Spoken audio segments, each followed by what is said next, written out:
Number 5.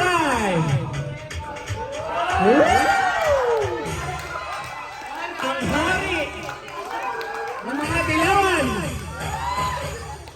Pakita ka kay Ma'am. Rampagan. Okay, sabay. Last one. Number 6.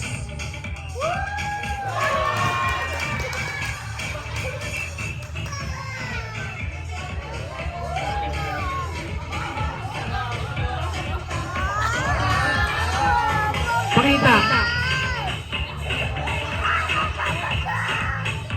Again, gitna, lahat ng boys.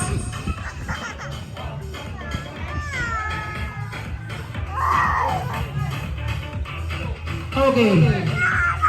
Tamang interview ito muna tayo.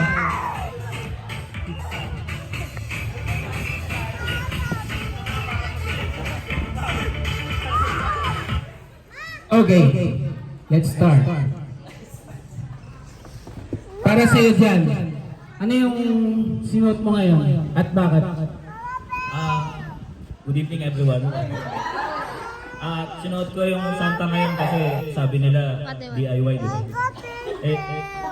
Bumili ako sa DIY. Kasi yung team alam mo, straightforward lang ako. Yun lang po. And palakpakan for the number 1, number 2, Kuya Marshall. Dito ka. I-discuss mo yung suot mo ngayon. Kasi sabi nga, DIY daw kami. Eh, nung naglakad kami papuntang Pasay Bawi, nadaan na yung SM. Nadaan na yung DIY. Sabi ko po, ito na DIY. Kaya yun ang binili namin, ang DIY. Para manalo ba? Sumunod lang kami sa Norris.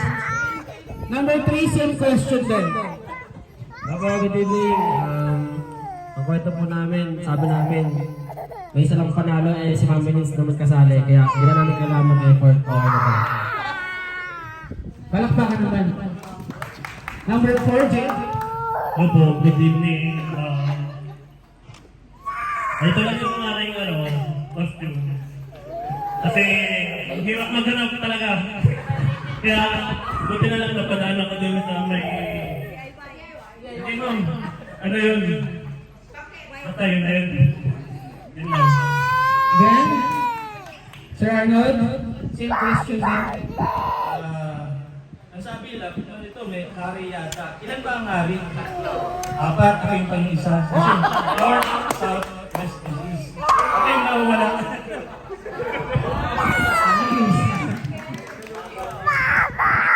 Hello po. As you can see po, itong costumes are inspired by all of you guys.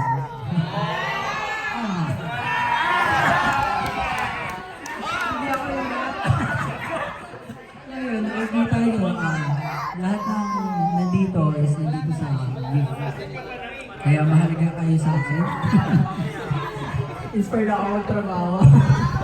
Yun lang. Thank you guys. Palakpakan naman. Okay, so, pwede na tayo